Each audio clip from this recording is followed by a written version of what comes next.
Hi there. So today we're going to do an unboxing, a review, and a couple of different test flights on this Holy Stone series HS-110D drone. So we're going to open up the box here and check out all the different components. You can see there's the main drone. There's a bunch of spare items. Here's a spare battery, a charging cord for USB, a mount for your phone, some spare guards for the propellers, and some spare landing gear.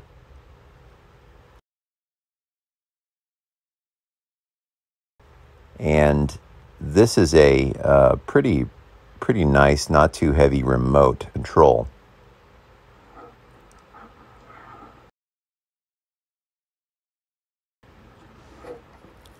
Take another look at the drone itself again.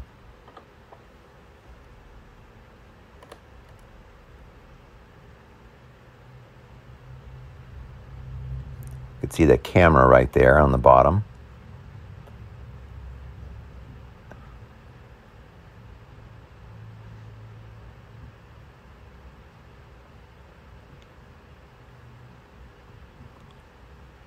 And there's the battery in the back.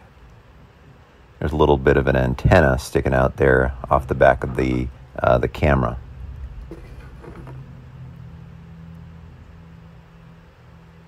Here's another look at the battery and the charger, as well as a close-up of the bottom and how you would charge the battery inside. We're going to take the battery out just for a second.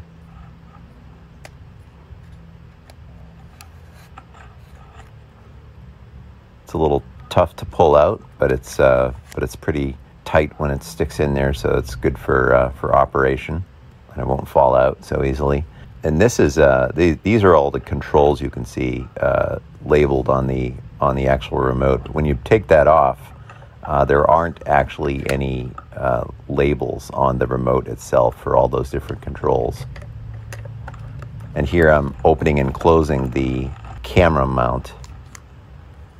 You see there's some spare propellers, there's some spare screws, and some of the covers for the LEDs as well. There are a bunch of spares for everything. And here there's just one pair of spare landing gear.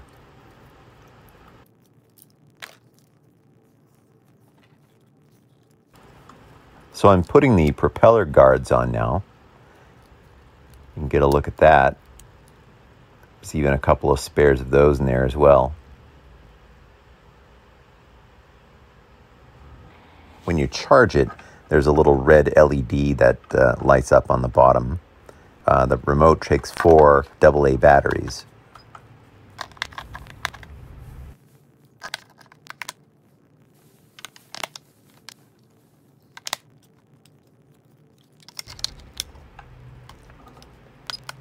You can see when you first turn it on, there's these red flashing lights, but when you turn on the remote, assuming it's all already synced up at the factory, it then starts shining blue and white lights. Here's a quick little indoor test flight, just a couple of feet up and a couple of feet back down. Now we're going to test it outdoors.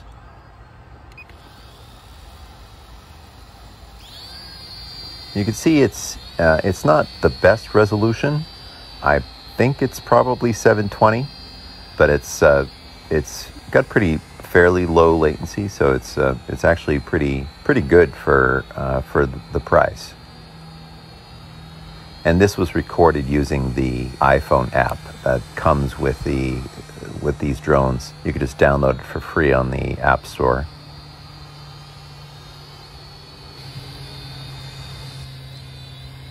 And you can see we're going a little bit higher here up in the trees, and you can see the pond in the background pretty clearly when you get up this high.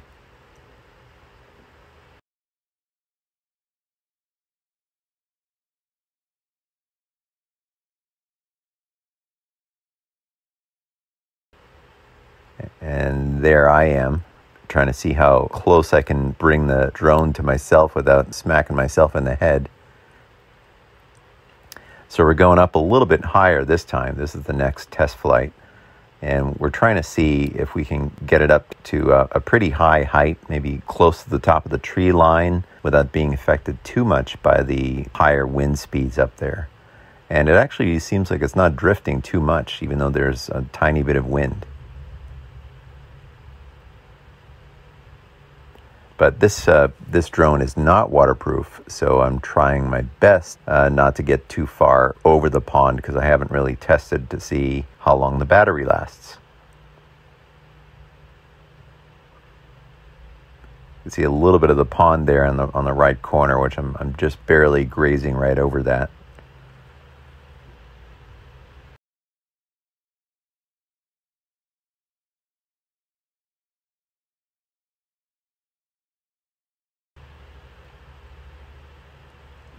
And in this next test, it's a little bit lighter outside, so you could probably see some of the ground features a little bit better.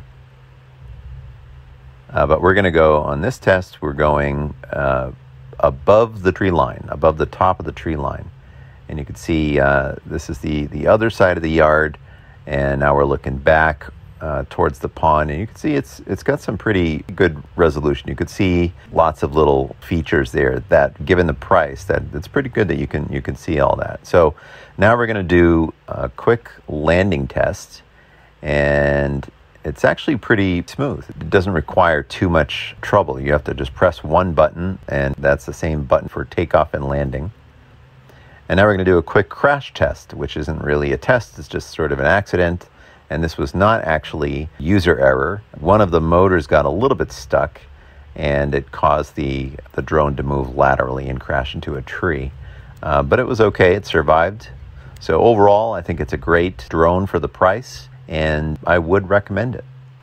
I appreciate you taking the time to watch this review. If you like it, please hit like and subscribe, and be sure to come back again soon.